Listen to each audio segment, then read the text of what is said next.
expected Ronald Reagan and the boys of Pointe du Hoc. No one expected Peggy Noonan's soaring prose written 35 years ago for a very different man at a very different moment in American history. What we got from Donald Trump today exceeded admittedly low expectations. He delivered a respectful speech. He honored the heroes of D-Day. But it's never that simple, is it? There's never a moment when he's not still the Donald Trump we all know by now. This is why many of us are living through his presidency with clenched stomachs. And today was no exception, because in the hour before he delivered an address meant to honor the heroes of D-Day, he attacked another American hero, as well as the highest-ranking Democrat in this country. In an interview with Fox News anchor Laura Ingraham, taped with the graves of the heroes of D-Day in the backdrop, Donald Trump called Vietnam War veteran Robert S. Mueller, whose service to his nation spans decades, a fool. He also smeared Speaker Nancy Pelosi. That interview and Trump's remarks commemorating fallen soldiers delivered within an hour of each other. We'll show you both. First, Trump's remarks at the memorial. They were young men with their entire lives before them. They were husbands who said goodbye to their young brides and took their duty as their fate.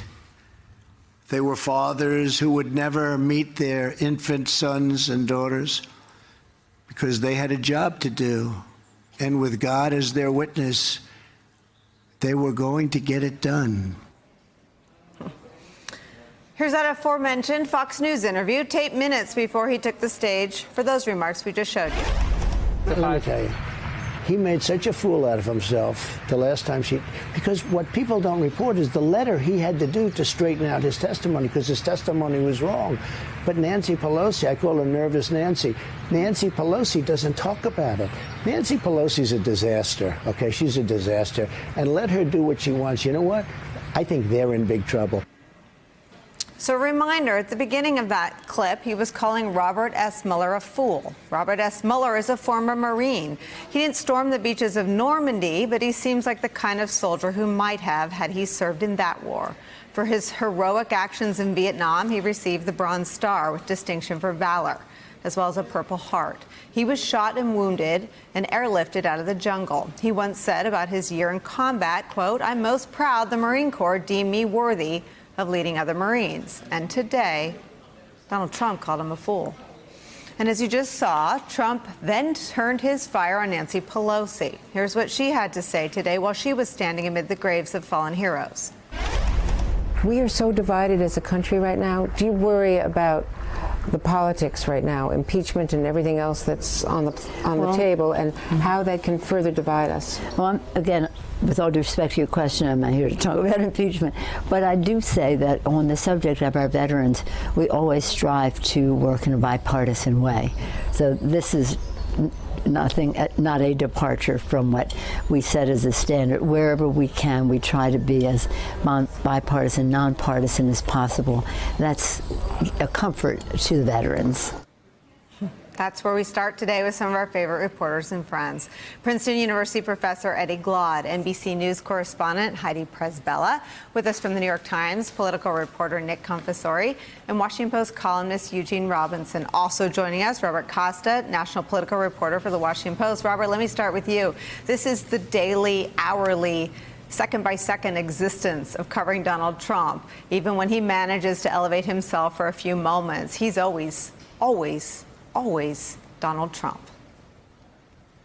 That's exactly right. And this is a split screen of a trip so far for President Trump, stirring up all of this controversy from when he was in the United Kingdom to now when he is in France and even in Ireland. Yet at the same time, his public remarks, when it comes to his scripted speeches, have the trappings of what a president would usually say at times like this. And he can't resist the pull of domestic politics at almost every turn. Eddie, the attack on Mueller seems so senseless, so mindless, even for Donald Trump. Right. I mean, Robert Mueller is a lot of things. A fool. I've never, Robert Mueller doesn't have a lot of political enemies. He doesn't have a lot of domestic political adversaries. He defended the United States as the director of the FBI for Democratic and Republican presidents. The only person in our country's history to have his term as FBI director extended to serve additional years. Before that, he was a decorated veteran. It was just startling to see anyone sit before Graves at Normandy and call Robert Mueller a fool.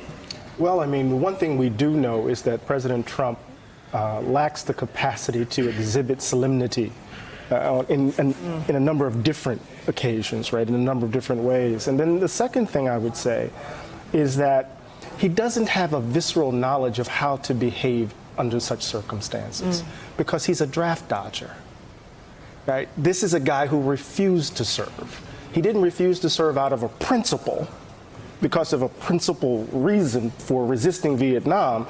He had bone spurs. He resisted because he was a coward. And so the idea that he could then pass judgment against Robert Mueller, whatever you think about it, makes no sense to me. It reveals how he stands in contradiction, right, at every turn, it seems to me. And Nancy Pelosi wouldn't give him that duel today. She deprived him of a political battle because she understood where she was. She had some sharp comments for him, and we'll get into them later, on her way out the door about seeing him in prison. But I think she just has this and not. She's normal. I mean, I want to be careful not to praise her. She acted like a normal politician acts, like a normal human acts. On a day like this, he seemed either oblivious to where he was sitting. Laura Ingraham didn't actually seem to goad him into attacking Mueller or Pelosi. He seemed willing to go there. She respects what most other lawmakers, every other lawmaker, certainly that you and I have ever interacted with, respects in terms of basic decorum. But to Eddie's point, the contrast here was so sharp. To be sure, we have seen many other instances of Trump on the international stage not respecting our customs and traditions, most recently just last week with his staff trying to remove the USS John McCain from a shot. This is regular. It happens all the time. What's so stark about this was behind him, this was to come moments before what will be most likely the final ceremony for the men who saved us from the Nazis, from the men who probably this will be their last major attendance at a ceremony like this. And I saw from our own Hallie Jackson, who was tweeting that the timing of this was all the more outrageous just because it was as the ceremony was about to begin. This is where the president's mindset was, but there's something not there in terms of his capacity to filter and to organize his thoughts in that way. For instance, he was overseas when he was having discussions with Theresa May, meeting with the royal family, and at 1 a.m, tweeting about Bette Midler. So it is the examples abound, but in this case, the split screen and the contrast was probably one of the sharpest that we've seen. But it shouldn't be a surprise, and it's not complicated. It's all about Donald Trump. Always. It's always all about Donald Trump. You would think that before you're about to give the speech, as Heidi said, the last time for these veterans, I mean, they will not be alive for the next sort of round number anniversary of D-Day. They just won't. And so this is the last chance to honor them. One would think if you were going to give that speech as the U.S. president, you'd be thinking about them. But he's not. He's thinking about Donald Trump. That's what he thinks about all the time. I think it's called malignant narcissism or something like that. But that's what he thinks about all the time. And that's what's consistent from, the minute he came down that escalator in 2015 to today. It's all about Donald Trump. That speech was about Donald Trump giving a speech. But just to step back for 1 second, he chose to give this interview to Laura Ingraham at this moment, and the White House chose to put him in that place with that host. The gravestones. That conversation was only going to go one way. Right. And to me, that's a sign of a White House that sees itself as truly embattled and under siege. When every moment, even the most solemn kind of moment, is a chance and a platform to carry the attack against your enemies, that's not actually a great sign of their sense of strength and invincibility going into 2020. It's all warfare all the time now. It's such an incredible insight, Costa, from Nick Confessore. It's all warfare all the time. Just that language at a moment where he's literally on a battlefield on which Americans and our allies died in a real war. I mean, how much of this perceived war footing has just intoxicated everyone around him so nobody ran up to him and said, whoa, I just checked the shot. It's stunning, but anything you say will be broadcast on televisions around the world in front of the graves of Americans and our allies who died here. There is an ongoing trade war as the president's overseas. He's fighting with Mexico about the tariffs. The deadline is Monday for that 5% tariff on all Mexican goods to be put into effect. So he's fighting that war while abroad. And rhetorically, if you listen to the president's speech today, he's making a war of sorts against the idea of international alliances. So much of his speech was framed with the idea of the nation, not overt nationalism being underscored by the president. We were looking for that when he was over in England with Nigel Farage and other Brexit-type figures. But he's talking about the nation rather than the continent of Europe or international institutions. And that was what was a real striking takeaway from his remarks today, a war against the typical U.S. view of international institutions and the European project.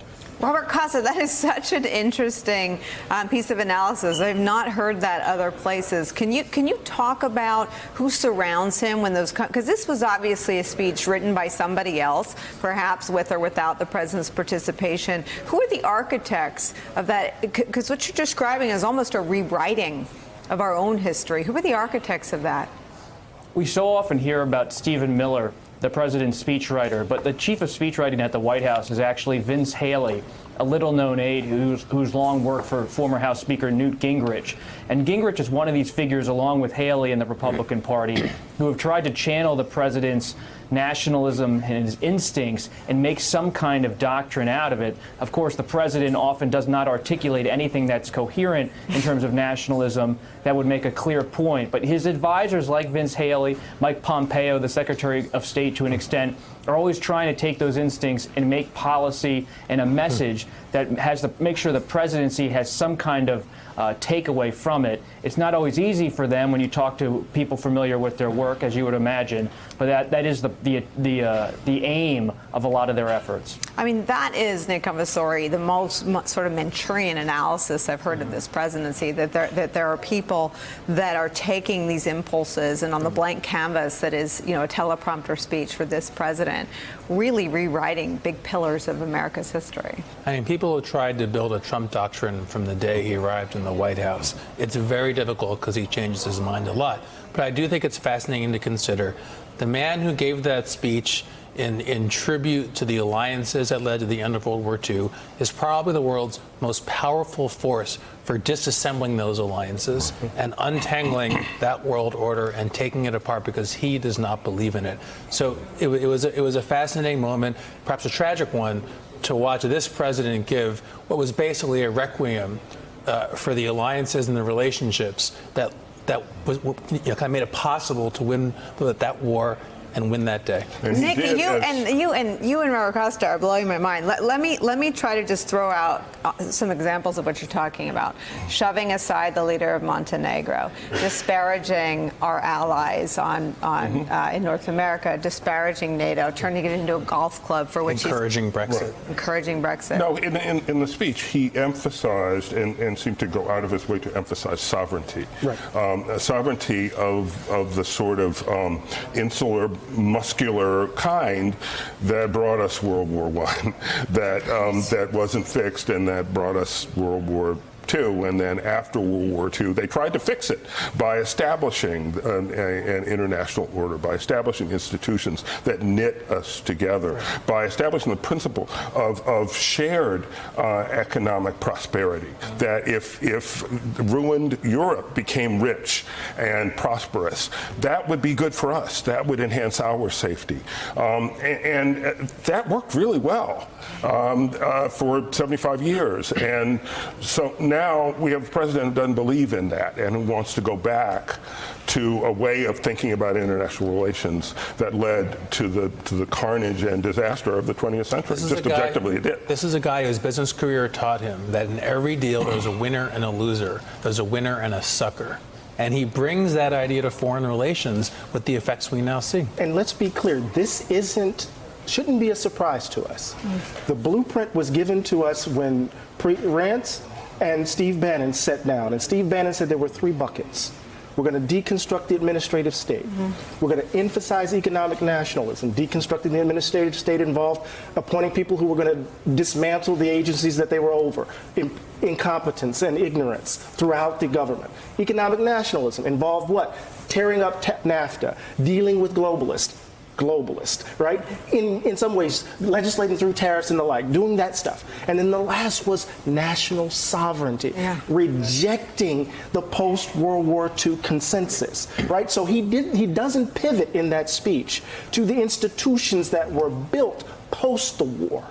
And so what it really reflects is that it is, in some ways, an ideological commitment that Bannon gave voice to that he's still consistently governing by. Do you remember during the election there was one group that stood above all others in terms of their united opposition to Trump? And it didn't matter what party you were in. It was national security experts. And it was because they saw exactly this kind of a future where our alliances would be frayed, perhaps permanently. And I think now, if you look into the minds of potentially of those leaders, of Macron and Angela Merkel standing there, the question at this moment is what happens in this next election if Trump is reelected? How much damage has been done that cannot be undone? How much of this is permanent? Big difference between 1 term and 2. I want to bring Robert Costa back to this. You know, I listened to speeches like this one today, and I think of Secretary Mattis's resignation letter,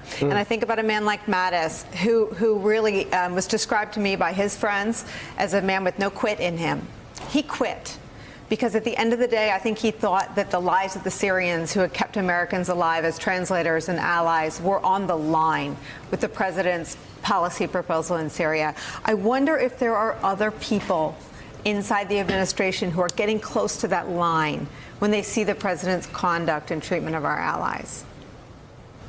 Well, not to disappoint you, Nicole, but none of my reporting would back that up at all in the sense that people are prepared to quit and speak out. In fact, if you look at the biggest hawks in the Republican Party, people like John Bolton, they're on the inside and they're not looking to leave. And some of the biggest hawks in Congress, like Senator Romney of Utah, have made major speeches in recent days articulating why it's important to have a strong relationship with Europe. But they're not mounting primary bids against President Trump. Larry Hogan, the governor of Maryland, who said the Republican Party needs to return to its Reaganite roots on foreign policy, he stepped away from the 2020 race over the weekend. Again and again, examples of the Republican Party embracing President Trump together in power and not in any mood to challenge him at all. So I have one more question about what you said, and one last question for you. You said he doesn't believe in it. Do you think he understands it? Oh, I'm not at all sure he does. I think, as Nick said, he thinks in every deal there's a winner and a sucker. I think he does believe that. I think that's probably as far as he goes. I don't. You think he's really read, tomes about the Second World War? I mean, I don't think he read Schindler's List. No, I don't think he's read anything. No. You know, if you said the name Disraeli to him, would it be? I mean, come on. It's no. My last question to you is sort of where we started, and I guess to the degree that I'm disappointed there aren't any more Jim Mattises. That's not even really from any standpoint other than he was truly a human guardrail in there, and the fact that he was pushed to the point where he just could not serve any longer in this administration, I think was jarring the world over. My question to you though is, have you ever seen a party change so quickly? I mean, this was the party. I mean, I read that Pat Berkey, my executive producer, pointed me toward that Peggy Noonan speech in '85. I mean, that is not a speech that today's Republican Party could really say they stand for. I mean, there is no more Ronald Reagan in today's GOP. There is no more John McCain in today's GOP. There is no more George W. Bush in today's GOP. There is no more George H.W. Bush in today's GOP. I think, in fact, when parties change, they change pretty quickly, history shows. I think the Democratic Party of the FDR era essentially disappeared on the night of the Chicago Convention. I think that Reaganism arose in basically one term of Jimmy Carter.